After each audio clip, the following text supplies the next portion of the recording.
Hello everyone, how are you all doing? Great. So this is Python complete course, and after discussing list data structure in our previous video, we are here to discuss the tuples, which is our next data structure, and we will further be discussing the properties of tuples. So let's start.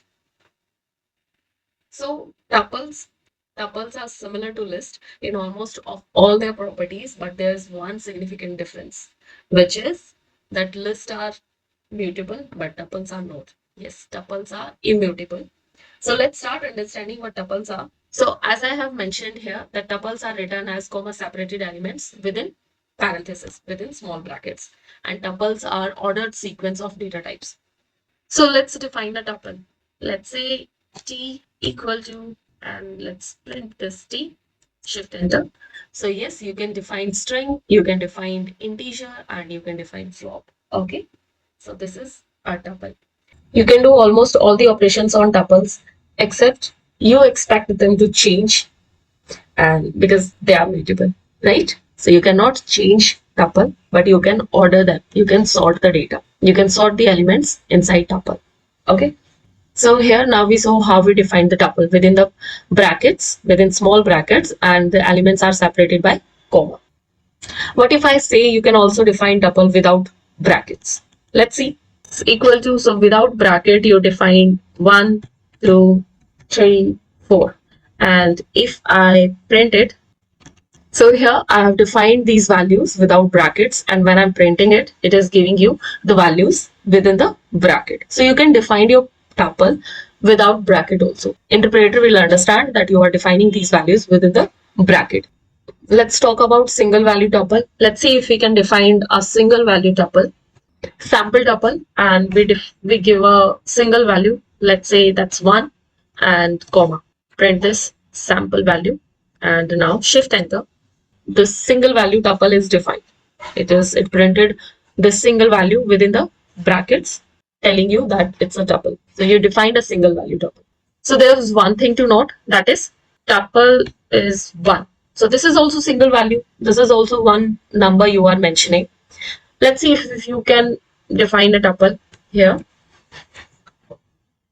Now it gives you the number only. It is not a tuple. Okay, because it is not within the brackets. So it is not a tuple. It returned a single value only.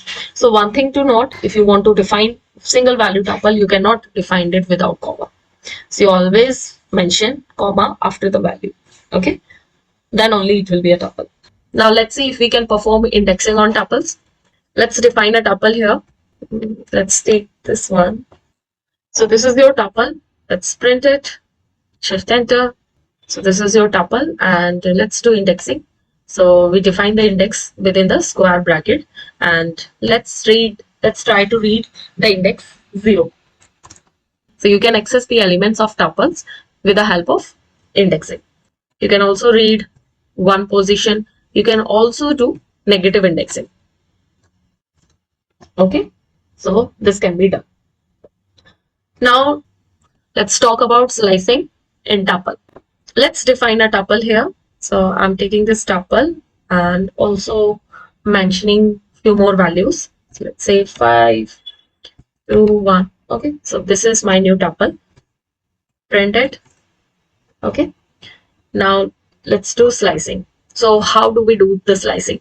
To do the slicing, so you define the tuple and bracket. You mention the start position, let's say 0, then colon, then the end position. So this last number is not included, as I have mentioned in my previous videos. So slicing will be done. You'll get the elements from 0 index to index 2, number 2. So third position is not included. So let's run this. So 0, 1, 2. So starting from 0 index to 2, you got the new tuple after slicing. You can also do the negative slicing. So let's do -2, and if you are slicing till the end, so you don't need to mention the last index. So -2 is -1, -2. This is -2, and you are slicing from -2 to last point. So let's run this. 2 and 1 you will get. So you can also do the negative slicing.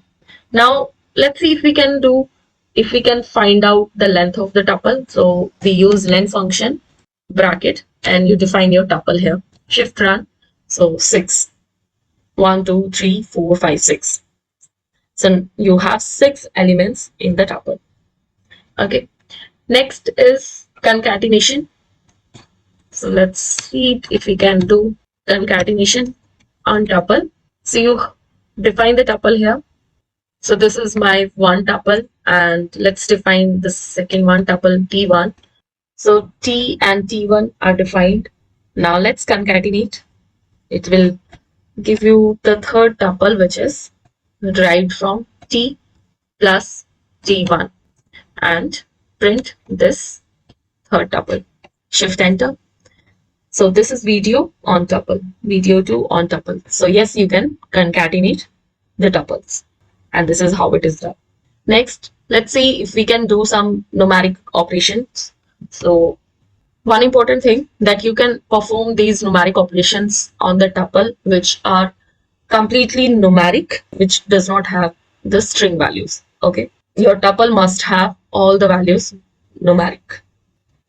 So let's define the tuple. So let's say T is the tuple and values we have 2, 4, 10, 1, minus 1. Let's first find minimum of T. So you get minus 1. You can also find max and you can also do sum. Sum will give you the sum of all the values you have in the tuple. What if you have string in your tuple?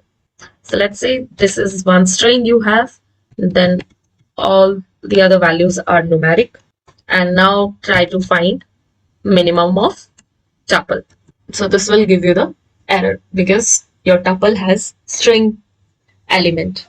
So these numeric operations can only be applied or are applicable only on the tuples which has all the numeric values. Okay, all the numeric elements. So let's see immutability of tuple. So as I have mentioned earlier that we cannot change our tuple. If you want to make any changes in the tuple, then you'll have to create a new tuple only. Okay, then only you can have the changes, but you cannot modify a tuple. So let's define this tuple and see if we can change any value in this tuple. So let's say I want to make changes at 0 index. I want to change it to rock. Shift enter. So it will give you the error saying that it does not support this. It does not support this functionality. So you cannot make the changes. Okay, clear? Let's see one more thing if we can do this. So new tuple is equal to T plus rock. Now try to print this new tuple. Okay, so this is done. This was our tuple and we wanted to add a rock value. We wanted to replace this 0 index with this new value, right? But as we cannot modify the tuple, but this is how we can add the value in the tuple. So as I mentioned, you cannot modify the existing tuple, but if you want to add some values, you can add it like this. Now let's understand this sorting a tuple. Let's define a tuple here, bracket 1, 2, 3. So give some random values and let's print T. This is your tuple. In our previous video, where we talked about the properties of list data structure, and we talked about two different types of sorting, that is sort and sorted. So we cannot perform the sort function on the tuple, but we can perform sorted. So how we do it? So we say sorted, within the bracket you define the tuple and shift enter. So it will sort the elements for the tuple. Now one thing to note, that your output has square bracket. All the values are defined within square bracket. But in tuple you defined elements within the parenthesis, within small brackets. So this is your list. This is not your tuple. So to have your tuple back, you need to do this. So let's say we defined X, which has this sorted T stored in it, and you get this output. This is the output. Now we want to change it to tuple. From sorted T, you get the list, and you want to now store this thing in tuple. Tuple, tuple is inbuilt keyword in Python, obviously, which is a data structure, and you are converting this X into tuple. So from sorted T, you got list, which got stored in X, and then you are converting it to tuple, and enter. Now print Y. So you get your tuple back, and which has sorted elements. All these elements are sorted and defined within parentheses. So that's how you do it. Clear? Let's talk about nested tuple. Let's define a tuple here. So this is my tuple, and within this tuple, I have defined one more tuple here, which has Python and Java as the element. So one thing to note, you can define tuple within the list, and you can define list within tuple. So both can be done. Let's talk about this. So let's try to read the elements. So if I do the indexing, then this is 0, 5 is 1, and for the string is 2, and this tuple, this nested tuple has index 3, right? Now let's try to read the element from this nested tuple.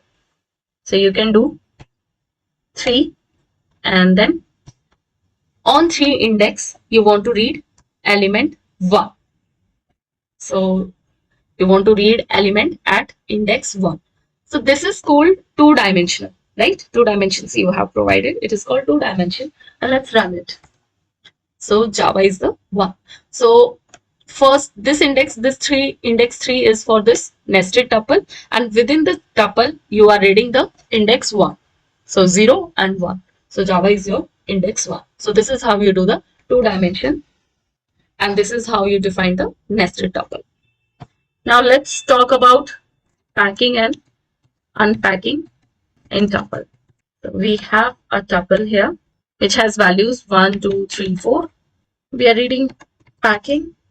So defined a T defined tuple here. Okay. So this is the packing the tuple. Let's have this A comma B comma C comma D is equal to T, and here we are reading unpacking. Now let's print C. You get 3 here. Now, if you define, let's see one more thing. If you define this A comma B comma C, and you define to T, and then you run C here, it will give you an error. So it says too many values to unpack, because your left hand side and right hand sides are not equal. So you had this A B C D in T. Now you have A B C in T. So it cannot be unpacked. So to summarize this, packing is to put many values in a tuple, to define many values within a tuple. So you are packing many values in the bracket, you are defining a tuple, you have packed. Unpacking is taking out a value from a tuple and assign it to a variable. Okay, so you take out the value and you have unpacked your tuple. So you take out the value and assign a variable here. So that's why we use it in machine learning or in the various programs where we take out the values and assign variables to it. So that is called unpacking, and that's where we use it. Now let's talk about one more method here, that is TIR. It is to use to view all the attributes or method of an object. Now let's define the empty tuple. How we defined it? T is equal to brackets, parentheses. These are the parentheses we use to define a tuple, and don't provide any values. So this is your empty tuple, but it is a object in the eyes of Python interpreter. So let's run this method. And how do we do it? Print TIR on this empty tuple. You will see all the methods which can be applied on this tuple. Okay, so we have talked about count, we have talked about index. So with this method, we are ending this video. So that's all. That was all about the tuple. And next, we are going to read about the sets, which are the another data structures. So I'll meet you in the next video. Till then, thank you so much for watching and bye bye.